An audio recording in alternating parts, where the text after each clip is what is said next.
Breaking news Telangana రాజకీయాలను కుదిపేస్తున్న Kaleshwaram project అక్రమాల వ్యవహారం ఇప్పుడు కీలక దశకు చేరుకుంది. గత బీఆర్ఎస్ ప్రభుత్వ హయాంలో నిర్మించిన ఈ ప్రతిష్టాత్మక ప్రాజెక్టుపై కాంగ్రెస్ ప్రభుత్వం వేసిన జస్టిస్ పీసీ ఘోష్ కమిషన్ నివేదిక చెల్లుబాటుపై నేడు తెలంగాణ హైకోర్టు తీర్పు వెలువరించనుంది. ప్రధాన న్యాయమూర్తి justice Alok Aradhe, justice J Anil కుమార్లతో కూడిన ధర్మాసనం వెలువరించి తీర్పు రాష్ట్ర రాజకీయ భవిష్యత్తును, ముఖ్యంగా బీఆర్ఎస్ అగ్రనేతల రాజకీయ గమనాన్ని శాసించబోతోంది. మాజీ సీఎం కేసీఆర్, మాజీ మంత్రి హరీష్ రావు సహా కీలక అధికారుల భవితవ్యం ఈ తీర్పుతో ముడిపడి ఉండడంతో తెలుగు రాష్ట్రాల్లో సర్వత్రా ఉత్కంఠ నెలకొంది.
అక్టోబర్లో మేడిగడ్డ బ్యారేజ్లోని 7వ బ్లాక్లో పిల్లర్లు కుంగిపోవడం, ఆ తర్వాత అన్నారం, సుందిల్ల బ్యారేజ్ల కింద ముంగులు పడడం దేశవ్యాప్తంగా చర్చనీయాంశమైంది. సుమారు 1,00,000 కోట్లకు పైగా వ్యయంతో నిర్మించిన ప్రాజెక్టు కేవలం 5 ఏళ్లలో వైఫల్యం చెందడంపై అప్పట్లో ప్రతిపక్షంలో ఉన్న కాంగ్రెస్ తీవ్ర ఆరోపణలు చేసింది. అధికారంలోకి వచ్చిన వెంటనే రేవంత్ రెడ్డి ప్రభుత్వం ఈ ప్రాజెక్టు ప్లానింగ్, డిజైన్, నిర్మాణం, ఆర్థిక లావాదేవీలపై విచారణకు జస్టిస్ పీసీ ఘోష్ కమిషన్ను మార్చి 2024లో నియమించింది.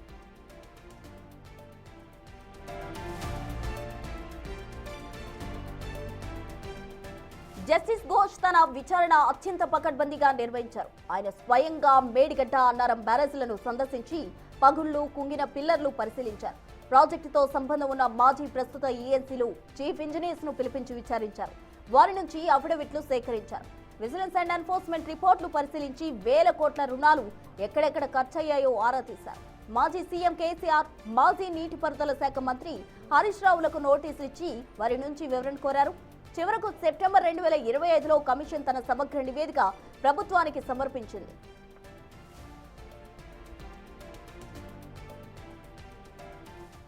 ఇక ఇదే అంశానికి సంబంధించి పూర్తి డీటెయిల్స్ అందించేందుకు మా ప్రతినిధి విజయ్ సిద్ధంగా ఉన్నారు. విజయ్, చెప్పండి, మొత్తంగా కాళేశ్వరం ప్రాజెక్టు అక్రమాల వ్యవహారం ఇప్పుడు కీలక దశకు చేరుకుందనే చెప్పాలి. ఇప్పుడు కోర్టు ఇచ్చే తీర్పు మీద అటు బీఆర్ఎస్ నేతల భౌతవ్యం ఆధారపడి ఉందనే చెప్పాలి. ఎలా ఉండబోతుంది?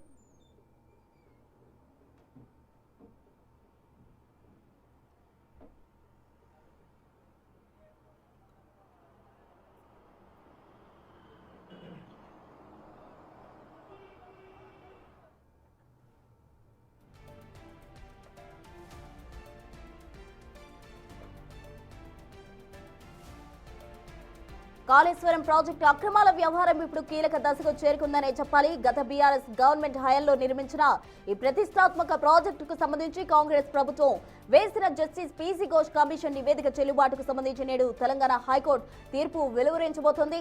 ప్రధాన న్యాయమూర్తి జస్టిస్ అలోక్ అరాధే, అలాగే జస్టిస్ జె అనిల్ కుమార్లతో కూడిన ధర్మాసనం ఈ తీర్పు వెలువరించబోతోంది. దీని మీద రాష్ట్ర రాజకీయ భవిష్యత్తు, అలాగే ముఖ్యంగా బీఆర్ఎస్ అగ్రనేతల రాజకీయ గమనం శాసించబోతుందని చెప్పాలి. పూర్తి డీటెయిల్స్ అందించేందుకు మా ప్రతినిధి విజయ్ సిద్ధంగా ఉన్నారు, లైవ్ లో జాయిన్ అయ్యేందుకు. విజయ్, చెప్పండి, మాజీ సీఎం కేసీఆర్, అలాగే హరీష్ రావు, ఇంకా కీలక అధికారుల భవితవ్యం అంతా కూడా ఈ తీర్పుతో ముడిపడి ఉండబోతుంది.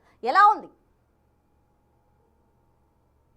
ఎస్ ప్రసూన, అయితే గత ప్రభుత్వ హయాంలో ప్రతిష్టాత్మకంగా నిర్మించినటువంటి కాళేశ్వరం ప్రాజెక్టులో జరిగినటువంటి అక్రమాలు ఏవైతే ఉన్నాయో, సుమారుగా 1,47,000 కోట్ల రూపాయలతో నిర్మించినటువంటి ఈ ప్రాజెక్టు కేవలం 5 ఏళ్లలోనే కింద అంటే ఆ పిల్లర్లు కుంగిపోవడం అనేది అప్పట్లో ఉన్నటువంటి ఆ ప్రతిపక్షంలో ఉన్నటువంటి కాంగ్రెస్ ప్రభుత్వం అనేక ఆరోపణలు చేసింది. వెంటనే అధికారంలోకి వచ్చినటువంటి వెంటనే 2024లో ఒక కమిషన్ కూడా ఏర్పాటు చేసి సుప్రీంకోర్టుకు సంబంధించినటువంటి మాజీ న్యాయమూర్తి పిసి ఘోష్ ఆధ్వర్యంలో కమిషన్ ఏర్పాటు చేసి దీని మీద పూర్తి నివేదికను అందించాలంటూ కూడా చెప్పింది. అయితే స్వయంగా పిసి ఘోషే డైరెక్ట్గా ఆ యొక్క మేడిగడ్డ పిల్లర్లు ఎక్కడైతే కుంగాయో ఆ పిల్లర్ల దగ్గరికి వెళ్ళి ఆయనే సందర్శించి పూర్తిగా కాళేశ్వరం ప్రాజెక్ట్ అంతా కూడా స్వయంగా తిరిగి పూర్తిగా డీటెయిల్స్ అన్ని తీసుకున్న తర్వాత ఇటు నివేదికను కూడా ప్రభుత్వానికి సమర్పించారు. సో అయితే ప్రభుత్వానికి నివేదికను సమర్పించేటువంటి ముందు ఇటు మాజీ ముఖ్యమంత్రి కేసీఆర్తో పాటు మాజీ మంత్రి హరీష్ రావును అలాగే మరొక 17 మంది ఉన్నత అధికారులను కూడా ఈ యొక్క కమిషన్ అయితే విచారించింది. దీనికి సంబంధించి పూర్తి డీటెయిల్స్ అన్నింటినీ కూడా కమిషన్ ప్రభుత్వానికి సమర్పించిన తర్వాత ఇటు బీఆర్ఎస్ పార్టీకి సంబంధించినటువంటి నేతలు మాజీ ముఖ్యమంత్రి కేసీఆర్ అలాగే హరీష్ రావు అలాగే ఐఏఎస్ అధికారులు స్మితా సబర్వాల్ అలాగే ఎస్కే జోషి వీళ్ళందరూ కూడా హైకోర్టును ఆశ్రయించి తమకు అలాగే ఏకపక్షంగా ఈ యొక్క నివేదికని అందించారు. తమకు సరైనటువంటి రీతిలో విచారణ జరపకుండానే తమ వాదనలు వినకుండానే పిసి ఘోష్ కమిషన్ అనేది ఏకపక్షంగా వ్యవహరించి ఈ నివేదికను ప్రభుత్వానికి సమర్పించింది అంటూ కూడా హైకోర్టుకు అప్పీల్ చేసుకున్నటువంటి పరిస్థితి ఉంది. సో ఈ నేపథ్యంలో పలుమార్లు ఇరు వర్గాలకు సంబంధించి కూడా వాదోపవాదాలు జరిగాయి. అనంతరం ఈ రోజున ఏప్రిల్ 8 ఈ రోజున ఇటు హైకోర్టు కూడా ఒక ప్రతిష్టాత్మకంగా ఈ యొక్క తీర్పును అయితే వెలువరించేటువంటి అవకాశం కనిపిస్తోంది. దీనికి సంబంధించి ఇప్పటికే తీర్పును కూడా హైకోర్టు రిజర్వ్ చేసింది. ఈరోజు వెలువరించేటువంటి ఈ యొక్క తీర్పు ఆధారంగానే రానున్నటువంటి రోజుల్లో బీఆర్ఎస్ పార్టీకి సంబంధించి భవిష్యత్తు ఎలా ఉండబోతుంది అనేది కూడా మనకైతే అర్థమవబోతా ఉంది. ఎందుకంటే గతంలో బీఆర్ఎస్ అధికారంలో ఉన్నప్పుడు ఎంతో ప్రతిష్టాత్మకంగా నిర్మించినటువంటి ఈ ప్రాజెక్టులో అనేక అవకతవకలు జరిగాయి, అనేక అక్రమాలు జరిగాయి అంటూ కూడా పిసి ఘోష్ కమిషన్ నివేదికను ఇచ్చింది. వెంటనే అటు రేవంత్ రెడ్డి సర్కార్ ఆదేశాలతో ఈ కమిషన్ కూడా వెంటనే ఈ యొక్క నివేదికను ప్రభుత్వానికి అందించింది. అయితే ఇక్కడ ఒక ఇంట్రెస్టింగ్ టాపిక్ ఏంటంటే ఒక పక్క బీఆర్ఎస్కు సంబంధించినటువంటి నాయకులందరూ కూడా కాళేశ్వరానికి సంబంధించి కాళేశ్వరం ప్రాజెక్టు పూర్తయిన తర్వాత తెలంగాణ మొత్తంలో అనేక జిల్లాలకు సంబంధించి కూడా కాళేశ్వరం నీళ్ళు అందాయి.